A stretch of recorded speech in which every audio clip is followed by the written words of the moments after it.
the first block, which is an inode, which is going to have this structure to it, and then you'll have block 0, which is your first data node. Okay? And then you start putting stuff into there.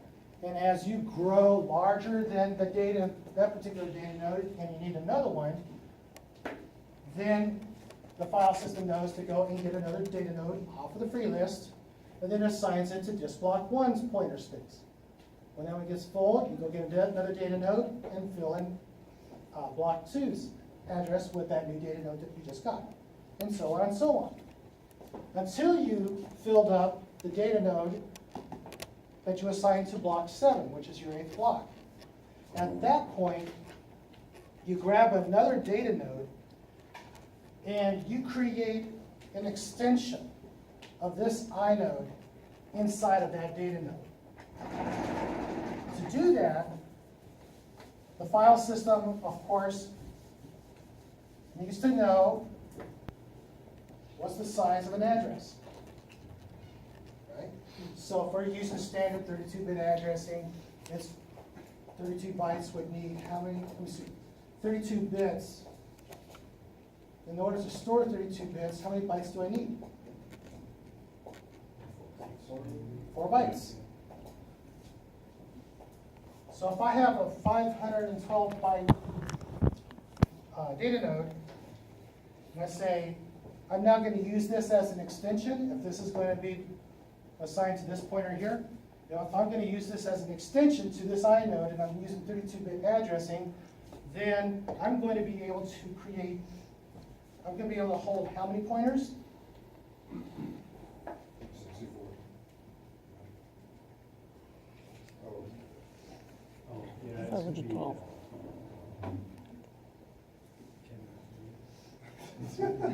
That's bytes, right?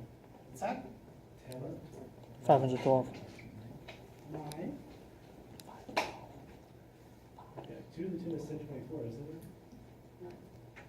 I can't math today. I'll do the visual. If I divide 512 in half, I would have, 256. and if I further divided it further, 123. you said 120. 128. What'd you say? Someone's here. 120. Yes. I have 128 addresses. 4 bytes each. Okay? Oh, 4 by, oh, that makes sense, Yeah. yeah. So I can take one data block and I can hold 128 addresses for 128 additional data blocks. So now you can go the other direction and say, oh, with this addressing scheme, how large can my file be? We've got 128, 129, 130, or I can do the 8 easy way, right? 8. I have 128 plus 8. That's 136 addresses. 136 addresses. Each address points to 512.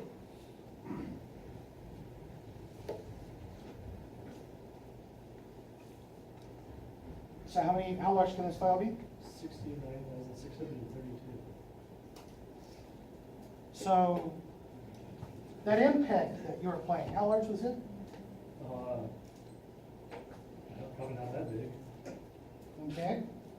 If it's bytes, then that would be like 69. Oh, I guess, yeah, it'd be bigger than that. It would be bigger than that, Yeah, yes. but this is only kilobytes. Right. So that's not too big, is it? I mean, it's bigger, obviously, than a small file, but it's not as big as what we'd like to enjoy today. So this addressing scheme is kind of cool, it's kind of flexible. We can see how we've solved and kept the solutions to those previous problems, right? We're not going to have memory fragmentation floating around. They're each pointing to the address of the individual data nodes.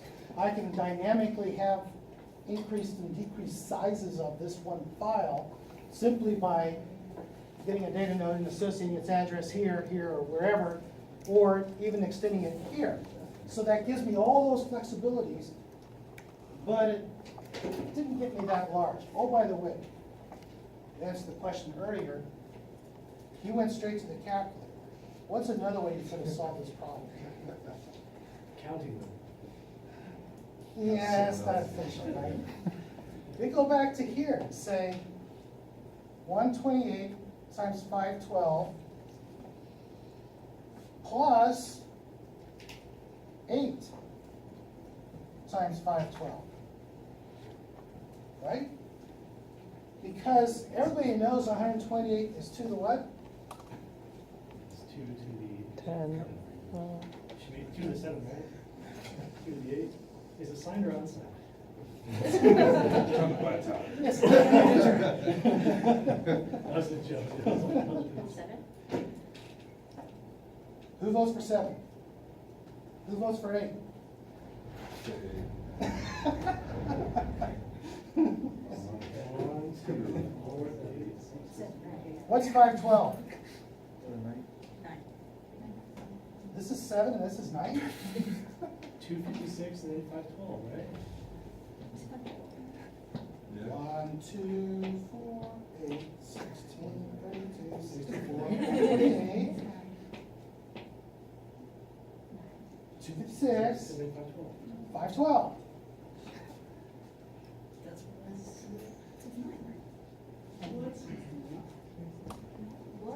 What? You said what? What it should be? I couldn't go. I think it's 9. It's 9. It is 9. Oh, I see. We're just mind games right now. We don't No, stop. no, it's thinking. It's a thinking. So if I'm gonna do this multiplication, it's simply 2 plus 7, or 2 to the 7 plus 2 to the 9, right? Which is 2 to the 16. 2 to the 16th, which is Some number of times. slightly smaller than the number you just read. Yeah. Right. And then you simply do the same thing here. You got 2, 3. 3, 2 to 9. 9, which is 2 to 12. 12. Okay. So there's ways you can do this without a calculator. It's not that hard. Yeah, it's calculator definitely. Brain calculator. So Einstein was wandering down the road one day, right? Thought he'd stop for a rest, and somebody thought they'd come and challenge him and said, I need you to solve this equation.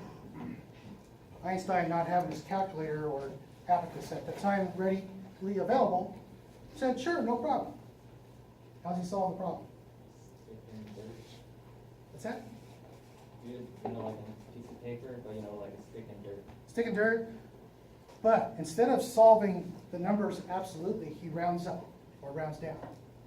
And comes up with a quick approximation, and people call him genius. Well, for other reasons too, but that was an effective tool that he had when he came across people who were trying to ask him complex questions just out in the open. So he would come up with approximations using rounded numbers or using tools like this to quickly derive an answer that is good enough for general topic discussions as opposed to a proof in a paper, and that gets you a far ways down the road, okay? Now, obviously, in exam paper, I do need a more accurate answer than rounding up and down. But this is more, I've mentioned this story because when you're out there in the real world, the first thing you really want to do is come up with an approximation. Or if you calculate the answer, you still want to do the approximation to see if you're in the ballpark, because sometimes those answers are really off.